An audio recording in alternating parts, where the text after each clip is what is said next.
എൻ്റെ പുതിയൊരു വ്ളോഗിലേക്ക് എല്ലാവർക്കും സ്വാഗതം. ഞാൻ എൻ്റെ ഡ്രീം ബൈക്കുമായിട്ടിരിക്കുകയാണ്. കുറേ കഷ്ടപ്പെട്ട് മേടിച്ചതാണ്, കുറേ നാളത്തെ കഷ്ടപ്പാടാണ്, കുറേ നാളത്തെ ആഗ്രഹമാണ്. അതൊക്കെ ഡീറ്റെയിൽഡ് ആയിട്ട് എൻ്റെ ബർത്ത്ഡേ വ്ളോഗിൽ നിങ്ങൾ കണ്ടിട്ടുണ്ടാവും. അപ്പോൾ ഞാനിപ്പോൾ ഈ വീഡിയോ കൊണ്ട് ഉദ്ദേശിക്കുന്നത് എന്താണെന്ന് വെച്ച് കഴിഞ്ഞാൽ, ബൈക്ക് എടുത്തതിന് ശേഷം ഒരുപാട് പേര് ചോദിച്ചിട്ടുണ്ടായിരുന്നു ബൈക്കിൻ്റെ പെർഫോമൻസ് എങ്ങനെയുണ്ട്, അല്ലെങ്കിൽ എല്ലാവർക്കും ആപ്റ്റാണോ, ഹൈറ്റ് കുറഞ്ഞ ആൾക്കാരൊക്കെ ഉപയോഗിക്കാൻ പറ്റുമോ. അപ്പോൾ എനിക്ക് തോന്നി, അതായത് എനിക്കിപ്പോൾ എൻ്റെ ഹൈറ്റ് അല്ലെങ്കിൽ എൻ്റെ എക്സ്പീരിയൻസ് ഒന്ന് ഷെയർ ചെയ്ത് കഴിഞ്ഞാൽ എന്നെപ്പോലുള്ള ആൾക്കാർക്ക് ഒരുപാട് യൂസ്ഫുൾ ആവും. ഈ ബൈക്ക് എടുക്കാൻ ഉദ്ദേശിച്ചിരിക്കുന്ന ആൾക്കാർക്കും അല്ലെങ്കിൽ ഇത് എടുക്കണോ വേണ്ടയോ എന്ന് കൺഫ്യൂഷനുള്ള ആൾക്കാർക്കും ഒരുപാട് ഉപയോഗം ചെയ്യും എന്ന് ഒരു വിശ്വാസം ഉള്ളത് കൊണ്ട് ഞാൻ ഇതിനെക്കുറിച്ചൊരു കുഞ്ഞ് റിവ്യൂ എനിക്ക് തോന്നിയത്, ഞാൻ ഓടിച്ചത് വെച്ചിട്ട് എനിക്ക് തോന്നിയ കാര്യങ്ങൾ പറയാമെന്ന് തോന്നി. ഓക്കെ, സോ ഫസ്റ്റ്, ഈ വണ്ടി അത്യാവശ്യം ടോളായിട്ടുള്ളൊരു ബൈക്കാണ്. അപ്പോൾ കാര്യം നമ്മൾ കുഞ്ഞ് ഹൈറ്റ്, അതായത് ഇപ്പോൾ എനിക്ക് 168 സെൻറ്റിമീറ്ററാണ് പൊക്കമുള്ളത്. അപ്പോൾ ഞാൻ ഏറ്റവും കൂടുതൽ ഫേസ് ചെയ്യുന്നൊരു കാര്യം എന്ന് വെച്ച് കഴിഞ്ഞാൽ, ഈ വണ്ടി റണ്ണിങ്ങിന് വലിയ കുഴപ്പമുണ്ടാവില്ല. പക്ഷേ നിർത്തിയിട്ട് നമ്മൾ ട്രാഫിക്കിൽ ഓടിക്കുമ്പോൾ, അതുപോലെ എവിടെയെങ്കിലും പാർക്ക് ചെയ്തിട്ട് നമ്മൾ വണ്ടി എടുക്കുമ്പോൾ ഭയങ്കരമായിട്ട് കെയർഫുള്ളായിരിക്കും. അതായത് ഇപ്പോൾ ഒരു കയറ്റത്തിലോ എവിടെയെങ്കിലും കൊണ്ട് വെക്കുകയാണെങ്കിൽ നമ്മൾ തിരിച്ച് വെക്കേണ്ട ഒരു അവസ്ഥയാണ്. കാര്യം അല്ലാന്നുണ്ടെങ്കിൽ വണ്ടിയുടെ ഹെഡ് നമ്മൾ സ്ലോയിൽ മൂവ് ചെയ്യുന്ന സമയത്ത് സസ്പെൻഷൻ ഭയങ്കര സ്മൂത്ത് ആയതുകൊണ്ട് നമ്മളിപ്പോൾ നോർമൽ ടെക്നിക്ക് വെച്ചിട്ട് നമ്മൾ പുള്ളി ചെയ്യുമല്ലോ, ബാക്കിലോട്ട് കയറി ഇരുന്നിട്ട് ബാക്കിലോട്ട് പുള്ളി ചെയ്യുന്ന ഒരു സംഭവമുണ്ടല്ലോ.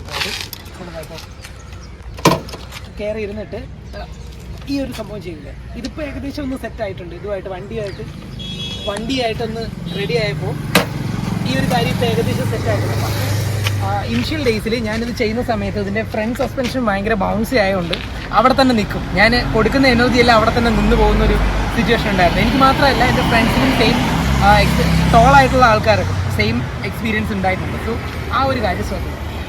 രണ്ടാമത്തെ മെയിൻ കാര്യം എന്താണെന്ന് വെച്ച് കഴിഞ്ഞാൽ, ഇതിൻ്റെ ബാക്ക് സൈഡിലോട്ട് വന്നു കഴിഞ്ഞാൽ നിങ്ങൾക്കൊരു കാര്യം കാണാം. അതായത് ഇതിന് ടയർ ഹഗ്ഗർ ഇല്ല. ഓക്കെ, ഇവിടെ എന്താ പ്രശ്നം എന്ന് വെച്ച് കഴിഞ്ഞാൽ, ഈ വണ്ടിയുടെ ഈ ബാക്ക് റിയർ പോർഷനിൽ ഫുള്ള് ചെളിയാണ്. നമ്മൾ മഴയത്തൊക്കെ വണ്ടി ഓടിക്കുകയാണ്, അല്ലെങ്കിൽ ചെളിയിൽ വെള്ളത്തിലൊക്കെ ഓടിക്കുകയാണെന്നുണ്ടെങ്കിൽ ഈ സൈഡ് ഫുള്ള് ചെളി പിടിച്ചിട്ടുണ്ട്. ഇതിപ്പോൾ 800 കിലോമീറ്റേഴ്സ് ആയിട്ടുള്ളൂ. വണ്ടി എടുത്തിട്ട് ഒരാഴ്ചയായി. ഞാൻ ചെറിയൊരു കുഞ്ഞ് ലോങ്ങൊക്കെ പോയി. അപ്പോൾ പോയിട്ട് വന്ന സമയത്ത് എല്ലാ ദിവസവും വണ്ടി കഴുകേണ്ട അവസ്ഥയാണ്. കാര്യം ഈ ബാക്ക് സൈഡ് മൊത്തം. പിന്നെ എൻ്റെ ഒരു ഫ്രണ്ടിന് ഇതുപോലെ പുള്ളിക്കാരൻ പറഞ്ഞതെന്ന് വെച്ച് കഴിഞ്ഞാൽ, പില്ലിയണിൻ്റെ സൈഡിലോട്ട് ചെളി തെറിക്കാൻ ചാൻസ് ഉണ്ടെന്ന് പറഞ്ഞു. പുള്ളിക്കാരൻ ഇങ്ങനെ എക്സ്പീരിയൻസ് ചെയ്തിട്ടുള്ളൊരു കാര്യമാണെന്ന് പറഞ്ഞു. അപ്പോൾ അങ്ങനെ ഒരു സംഭവമാണ്. പിന്നെ ഏറ്റവും ഇതിൻ്റെ മെയിനായിട്ട് എനിക്ക് ഫീൽ ചെയ്തൊരു കാര്യം എന്ന് വെച്ച് കഴിഞ്ഞാൽ, നിങ്ങൾ ഈ വണ്ടി ഓടിക്കുകയാണെന്നുണ്ടെങ്കിൽ മസ്റ്റായിട്ട് നിങ്ങൾ ഷൂസ് ഇട്ടിരിക്കണം. കാര്യം എന്ന് വെച്ചാൽ ഇതിൻ്റെ ഗിയർ ബോക്സ് അത്യാവശ്യം നല്ല ടൈറ്റാണ്, ഒട്ടും സ്മൂത്തല്ല. ADV എല്ലാം അങ്ങനെയാണെന്നാണ് ഞാൻ കേട്ടത്. സോ അതുകൊണ്ട് അത് നമുക്ക് ഒരു ജസ്റ്റിഫയബിളാണ്. ബട്ട് സ്റ്റിൽ നമ്മൾ ഇത് നല്ല രീതിക്ക് സ്റ്റിഫാണ്. അപ്പോൾ അതുകൊണ്ട് ഷൂസ് ഇട്ട് തന്നെ യൂസ് ചെയ്യേണ്ടി വരും. എനിക്ക് തോന്നുന്നു എൻ്റെ ഒരു ഫ്രണ്ട് ഇതേപോലെ ഷൂസ് ഇടാണ്ട് ചെരുപ്പിട്ടിട്ട് ഇത് ചെയ്തിട്ടുണ്ടായിരുന്നു. അപ്പോൾ പുള്ളിക്കാരന് കാല് നല്ല വേദന ഉണ്ടായിരുന്നു. അത് വാങ്ങിച്ചിട്ട് എനിക്കൊന്ന് 2-3 ദിവസം കഴിഞ്ഞിട്ടാണ് ആ സംഭവം നടന്നത്. അപ്പോൾ അതുകൊണ്ട് ഗിയർ നല്ല രീതിക്ക് ടൈറ്റാണ്. പിന്നെ മെയിനായിട്ട് നമ്മൾ ശ്രദ്ധിക്കേണ്ട കുറേ കാര്യങ്ങളുണ്ട്. കാര്യം ഈ വണ്ടി മേടിക്കുമ്പോൾ ഇതിൽ ക്രാഷ് ഗാർഡ് ഇല്ല, പക്ഷേ ഇതിൻ്റെ പാർട്സിനൊക്കെ നല്ല പൈസയാണ്. കമ്പനി വഴി നിങ്ങൾക്ക് കിട്ടുന്ന ക്രാഷ് ഗാർഡ് ആണെങ്കിൽ ഓവർ മാത്രമേ ഉണ്ടാവുള്ളൂ. അത് എൻജിൻ സൈഡ് പ്രൊട്ടക്ട് ചെയ്യുന്ന ക്രാഷ് ഗാർഡ് മാത്രമേ നിങ്ങൾക്ക് അവൈലബിൾ ആയിട്ടുള്ളൂ. അപ്പോൾ അതിന് അത്യാവശ്യം നല്ല പൈസയാവും. അതേ പൈസയ്ക്ക് തന്നെ നിങ്ങൾക്ക് അപ്പറും ലോവറും ചെയ്തു തരുന്ന ആഫ്റ്റർ മാർക്കറ്റ് ഷോപ്സ് ഉണ്ടാവും. അപ്പോൾ അവിടെ പോയിട്ട് ചെയ്യേണ്ടത് അത്യാവശ്യമാണ്. കാര്യം ഇത് എവിടെയെങ്കിലും വീഴോ എന്തെങ്കിലും നിങ്ങൾ ഓഫ് റോഡിങ് ചെയ്യുമ്പോഴോ അല്ലെങ്കിൽ ജസ്റ്റ് ഒന്ന് കല്ല് തട്ടി ഇതിൻ്റെ പെയിൻറ്റ് പോയാലും മതി, അത്യാവശ്യം നല്ല പൈസ നമ്മുടെ കയ്യിൽ നിന്നാവും. അപ്പോൾ ഞാൻ ആഫ്റ്റർ മാർക്കറ്റ് ചെയ്യാനായിട്ട് പ്ലാൻ ഉണ്ട്. ഇപ്പോൾ ബാൻഡിഡോസിൽ ചെയ്യാനായിട്ട് ഇരിക്കുകയാണ്. ഏകദേശം സെറ്റാണ്. അവിടെ ഓഫർ ഇപ്പോൾ ഏപ്രിൽ 5-ന് ഓഫർ വരുന്നുണ്ട്. അപ്പോൾ അതിൽ ചെയ്യാനാണ് ഈ പ്ലാൻ ചെയ്ത് വെച്ചേക്കുന്നത്. അപ്പോൾ എനിക്ക് മെയിനായിട്ട് വേണ്ട ആക്സസറീസ് ഈ ക്രാഷ് ഗാർഡ്, പിന്നെ അതുപോലെ നക്കിൾ ഗാർഡ്. നമ്മൾ ചെറുതായിട്ട് ഓഫ് റോഡിങ്ങും കാര്യങ്ങളൊക്കെ ചെയ്യണം. വണ്ടി വീഴുകയാണെന്നുണ്ടെങ്കിൽ ഹാൻഡിൽ ബാറും അതുപോലെ ഈ ക്ലച്ച് ലിവർ, ബ്രേക്ക് ലിവർ, ഈ 2 സാധനങ്ങളും നല്ല രീതിക്ക് ഒടിഞ്ഞു പോകാനായിട്ട് ഒരുപാട് ചാൻസ് ഉണ്ട്. ഓഫ് റോഡിങ് ഒക്കെ ചെയ്യുന്ന ആൾക്കാർ ഒരുപാട് പേര് യൂട്യൂബ് വീഡിയോസിൽ ഷെയർ ചെയ്യുന്നത് ഞാൻ കണ്ടിട്ടുണ്ട്. ഈ ലിവർ മാത്രമായിട്ട് ഒടിഞ്ഞു പോകും. ഇതിൽ ഈ ഒരു വെട്ടുള്ള പോർഷൻ ഉണ്ട്, അവിടെ ചൊടിഞ്ഞു പോകും. അപ്പോൾ അത് പോകാണ്ടിരിക്കാൻ വേണ്ടിയിട്ട് നമുക്ക് ഒരു നക്കിൾ ഗാർഡ് വേണം. പിന്നെ ഞാൻ ശ്രദ്ധിച്ചു വെച്ചാൽ ടൂറിംഗ് വൈസ് ഞാൻ ഒരുപാട് ലോങ് പോകാൻ വേണ്ടിയിട്ടാണ് ഈ ഒരു വണ്ടി എടുത്തത്. അപ്പോൾ മേടിച്ച് കഴിഞ്ഞതിന് ശേഷവും എറണാകുളം വരെ ഒരു ലോങ് പോയിട്ടുണ്ടായിരുന്നു. അപ്പോൾ അതിൻ്റെ എക്സ്പീരിയൻസ് ഞാൻ ഷെയർ ചെയ്യാം. അപ്പോൾ ആ ടൈമിൽ ഞാൻ ഫേസ് ചെയ്തൊരു കാര്യമാണ് നല്ല രീതിക്ക് വിൻഡ് ബ്ലാസ്റ്റ്. നമ്മളൊരു 60-70 പോകുമ്പോൾ തന്നെ നല്ല രീതിക്ക് വിൻഡ് ബ്ലാസ്റ്റ് വരും. അപ്പോൾ അത് പ്രോപ്പറായിട്ട് ഹാൻഡിൽ ചെയ്യാൻ ഈ കുഞ്ഞു വൈസറെ കൊണ്ട് പറ്റത്തില്ല. സോ അതുകൊണ്ട് ലോങ് ടൂറിംഗ് വൈസർ വെച്ച് കഴിഞ്ഞാൽ അതും കുറച്ചുകൂടെ ബെറ്റർ ആയിരിക്കും. പിന്നെ എനിക്ക് ഏറ്റവും പറയേണ്ട ഒരു മെയിൻ മൈനസ് എന്താണെന്ന് വെച്ച് കഴിഞ്ഞാൽ, ഇതിൻ്റെ മിറേഴ്സ് ഒട്ടും വിസിബിലിറ്റി ഇല്ലാത്ത മിറേഴ്സാണ്. അത്യാവശ്യം നമുക്ക് അറിയാലോ, ഇത്രയും ഒരുവിധം നമ്മൾ നല്ലൊരു എമൗണ്ട് സ്പെൻഡ് ചെയ്ത് ഒരു വണ്ടി എടുക്കുന്ന സമയത്ത് സ്വാഭാവികമായിട്ട് നമുക്ക് ഏറ്റവും അത്യാവശ്യം വേണ്ട ഒരു സാധനമാണ് ഈ മിറർ എന്ന് പറയുന്നത്. അപ്പോൾ മിററിൻ്റെ ക്വാളിറ്റി വളരെ മൈനസാണ്.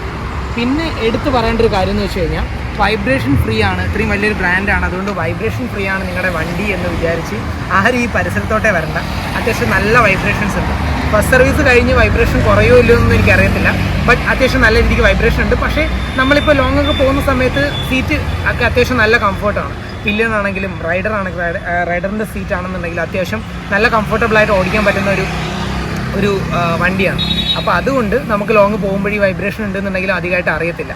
മെയിൻ വൈബ്രേഷൻ എങ്ങനെ അറിയുന്നത് വെച്ച് കഴിഞ്ഞാൽ ഈ ഒരു 60 to 70 അത്ര ആ ഒരു ടൈം ആകുമ്പോൾ തന്നെ നമ്മൾ ബാക്കിലോട്ട് റിയർ വ്യൂ മിറർ നോക്കുകയാണെന്നുണ്ടെങ്കിൽ ബാക്കിൽ നിന്നുള്ള വണ്ടികൾ ഫുള്ള് ബ്ലറി ആയിട്ട് കാണുന്ന പോലെ ഉണ്ട്. അത് ഞാൻ വണ്ടി ഓടിക്കുന്ന സമയത്ത് നിങ്ങൾക്ക് അതിൻ്റെ ക്ലിപ്പ് കാണിച്ചു തരാം. അപ്പോൾ ആ രീതിക്കുള്ള വൈബ്രേഷൻസ് ഉണ്ട്, പക്ഷെ നമ്മൾ അറിയത്തില്ല. പിന്നെ മെയിനായിട്ട് പറയാനുള്ള കാര്യം എന്താണെന്ന് വെച്ച് കഴിഞ്ഞാൽ ഇതൊക്കെ തന്നെയാണ്. പിന്നെ ഷോർട്ട് റൈഡേഴ്സിന് കുറച്ച് ഞാൻ പറഞ്ഞല്ലോ, റൈഡറിൻ്റെ ഹൈറ്റും കാര്യങ്ങളൊന്നും അല്ല, നമ്മുടെ സ്കില്ലിലാണ് ഇരിക്കുന്നത്. അപ്പോൾ സ്റ്റാർട്ടിങ്ങിൽ ചിലപ്പോൾ നിങ്ങൾക്ക് കുറച്ച് ബുദ്ധിമുട്ടുണ്ടെങ്കിലും എനിക്ക് തോന്നുന്നു, ഞാൻ ഒരു യൂട്യൂബറുടെ വീഡിയോ കണ്ടപ്പോൾ പുള്ളിക്കാരൻ പറഞ്ഞിട്ടുണ്ടായിരുന്നു ഇങ്ങനെ പ്രീലോഡ് അഡ്ജസ്റ്റ് ചെയ്ത് കഴിഞ്ഞാൽ കുറച്ചുകൂടെ സസ്പെൻഷൻ നമുക്ക് കറക്റ്റായിട്ട് പ്ലാനറ്റ് ഫുഡ് കിട്ടുന്ന രീതിക്കൊക്കെ അഡ്ജസ്റ്റ് ചെയ്യാൻ പറ്റും ഈ ഒരു ഹൈറ്റുള്ള ആൾക്കാരൊക്കെ എന്നൊക്കെ പറഞ്ഞിട്ടുണ്ടായിരുന്നു. പക്ഷേ അത് ചെയ്യാണ്ടിരിക്കുന്നതാണ് നല്ലത്. കാര്യം അങ്ങനെ ചെയ്യുന്ന സമയത്ത് നമ്മുടെ സസ്പെൻഷൻ അതിനെ അഫക്റ്റ് ചെയ്യും. അപ്പോൾ നമുക്ക് ആ കിട്ടുന്ന കംഫേർട്ട് ഇതിൽ പിന്നെ കിട്ടണമെന്നില്ല. അപ്പോൾ ഞാൻ വിചാരിച്ചു ഈ ഹൈറ്റിനോട് അഡ്ജസ്റ്റ് ചെയ്ത് പോകുന്നതായിരിക്കും കുറച്ചുകൂടെ ബെറ്റർ എന്ന് തോന്നി. അപ്പോൾ അതുകൊണ്ട് അങ്ങനെ തന്നെ അഡാപ്റ്റ് ചെയ്ത് പോകാമെന്ന് വിചാരിച്ചു. പിന്നെ എനിക്ക് മെയിനായിട്ട് ഫീൽ ചെയ്തൊരു കാര്യം എന്ന് വെച്ച് കഴിഞ്ഞാൽ ഒരു ടൂറിങ് ബൈക്കാണ്, ഒരു എന്താ പറയണ്ടേ, ഒരു ഓഫ് റോഡിങ് അല്ലെങ്കിൽ നമുക്ക് എല്ലാ ഡുവൽ പർപ്പസ് അല്ലെങ്കിൽ ഓൾ പർപ്പസ് ബൈക്ക് എന്ന് വേണമെങ്കിൽ പറയാം. സിറ്റി കമ്മ്യൂട്ടിങ്ങിനും അതുപോലെ ലോങ് ടൂറിങ്ങിനും ഒക്കെ പറ്റിയൊരു ബൈക്കാണ്, ടൈപ്പ് ബൈക്കാണ്. അഡ്വഞ്ചറും കാര്യങ്ങളും എല്ലാം നമുക്ക് ട്രൈ ചെയ്യാൻ പറ്റുന്ന ഒരു ബൈക്കാണ്. എവിടെ വേണം എടുത്തുകൊണ്ട് പോകാൻ പറ്റുന്ന ഒരു ബൈക്കാണ്. പക്ഷേ ഇതിൻ്റെ ടാങ്ക് കപ്പാസിറ്റി 11 ലിറ്ററാണ്, അത്രയേ ഉള്ളൂ. അപ്പോൾ അത് വലിയൊരു ഡ്രോബാക്കാണ്. കാര്യം നമ്മൾ വിചാരിക്കുന്ന രീതിയിലുള്ളൊരു മൈലേജ് ഇതിന് ഒരുപാട് കാര്യം കംഫർട്ട് ഉദ്ദേശിച്ച് ഇറക്കിയ ബൈക്കാണ്. സോ ഇതിന് ഒരുപാട് മൈലേജ് എക്സ്പെക്ട് ചെയ്യാത്തതാണ് നല്ലത്. അത്യാവശ്യം നമ്മൾ 80 to 100 റേഞ്ചിൽ ഇത് നമ്മൾ ക്രൂസ് ചെയ്യുകയാണെന്നുണ്ടെങ്കിൽ ഒരിക്കലും നമുക്ക് നമ്മൾ വിചാരിക്കുന്ന രീതിയിലുള്ളൊരു എക്കണോമിക് ആയിട്ടുള്ളൊരു മൈലേജ് നമുക്ക് കിട്ടത്തില്ല. അപ്പോൾ ടൂറിങ്ങിന് പോകുന്ന സമയത്ത് നമുക്ക് നല്ല രീതിയിൽ കഷ്ടപ്പാടാണ് ഇത്ര ചെറിയൊരു ടാങ്കും വെച്ചിട്ട് പോകുന്നത്. അപ്പോൾ അത് ഞാൻ ഫേസ് ചെയ്തൊരു കാര്യം. പിന്നെ മെയിനായിട്ട് എനിക്ക് പറയാനുള്ളൊരു കാര്യം എന്താണെന്ന് വെച്ച് കഴിഞ്ഞാൽ, ഈ വണ്ടി ഓടിച്ച സമയത്ത് എറണാകുളത്ത് ഞാൻ പോയെന്ന് പറഞ്ഞല്ലോ. അപ്പോൾ എറണാകുളത്ത് അവിടെ ഓടിച്ച സമയത്ത് നല്ല ബമ്പർ ടു ബമ്പർ ട്രാഫിക്കിലാണ് ഞാൻ ഓടിച്ചത്. ആ സമയത്ത് ഫുള്ള് ഫസ്റ്റ് സെക്കൻഡ് തേർഡ് ഗിയറിലായിരുന്നു കുറേ നേരം. എനിക്ക് തോന്നുന്നു ഏകദേശം അരമണിക്കൂറോളം വണ്ടി പോയത് ആ ഒരു റേഞ്ചിലായിരുന്നു പോയത്. അപ്പോഴത്തേക്ക് വണ്ടി നല്ല രീതിക്ക് ഹീറ്റായെന്ന് വെച്ച് കഴിഞ്ഞാൽ നല്ല രീതിക്ക് ചൂടായി. കാൽ നമ്മൾ വെക്കുന്ന സ്ഥലത്ത് നല്ല രീതിക്ക് ചൂടടിച്ചു തുടങ്ങിയിട്ടുണ്ടായിരുന്നു. അപ്പോൾ ആ രീതിയിലുള്ളൊരു പ്രശ്നം ഈ ഒരു വണ്ടിക്കുണ്ട്. അതിപ്പോൾ എനിക്കൊന്ന് നോർമൽ 300cc എല്ലാ വണ്ടിക്കും ഈ ഒരു ഹീറ്റിംഗ് ഇഷ്യൂ കാര്യങ്ങളൊക്കെ ഉണ്ടാവും. ലോങ് പോകുന്ന സമയത്ത് അത്ര പ്രശ്നമില്ല, ബട്ട് ചെറിയ ഗിയറുകളിൽ ഇങ്ങനൊരു പ്രശ്നമുണ്ട്, നല്ല രീതിക്ക് ചൂടാവുന്നുണ്ട്. പിന്നെ ഇതിൻ്റെ മെയിൻ മൈനസായിട്ട് എല്ലാവരും പറയുന്നത്, എനിക്കത് വലിയൊരു മൈനസായിട്ട് തോന്നിയിട്ടില്ല, ബട്ട് സ്റ്റിൽ എന്നാലും നമ്മൾ ഇത്രയും പൈസ സ്പെൻഡ് ചെയ്തൊരു വണ്ടി ഇറക്കുന്ന സമയത്ത് സ്വാഭാവികമായിട്ടും നമ്മൾ എക്സ്പെക്ട് ചെയ്യും സ്ക്രീൻ കുറച്ചുകൂടെ TFT സ്ക്രീനൊക്കെ ആണെന്നുണ്ടെങ്കിൽ കുറച്ചുകൂടെ അടിപൊളിയായിരിക്കും, ബൈക്കിൻ്റെ ആ ഒരു ലുക്കിനും കാര്യങ്ങൾക്കൊക്കെ അടിപൊളിയായിരിക്കും എന്നുള്ള രീതിയിൽ നമുക്കൊരു തോന്നലുണ്ടാവും. ഈ മീറ്ററിന് സത്യം പറഞ്ഞാൽ എൻ്റെ ഒരു കാഴ്ചപ്പാടിൽ പ്രത്യേകിച്ച് പ്രശ്നമുള്ളതായിട്ട് എനിക്ക് തോന്നിയിട്ടില്ല. സ്പീഡ് ഒബ്വിയസ്ലി ഉണ്ടാവും, ഫ്യൂൽ ഇൻഡിക്കേറ്റർ ഉണ്ട്, അത് 100 കിലോമീറ്റേഴ്സിൽ കുറഞ്ഞ റേഞ്ച് കാണിക്കുമ്പോഴേ ഇപ്പോൾ ഇതിൽ കണ്ടോ നമ്മൾ റിസർവ് ഓണായി സൈഡിൽ കാറിലെ പോലെ ഇങ്ങനെ ഇൻഡിക്കേറ്റർ കാണിക്കും, ഓറഞ്ച് കളറിൽ ഇങ്ങനെ ഇതുപോലെ വരും. അപ്പോൾ ഇനി ഇതിൽ പറഞ്ഞ 84 കിലോമീറ്റേഴ്സാണ് ഇനി റേഞ്ച് കാണിക്കുന്നതാണ്.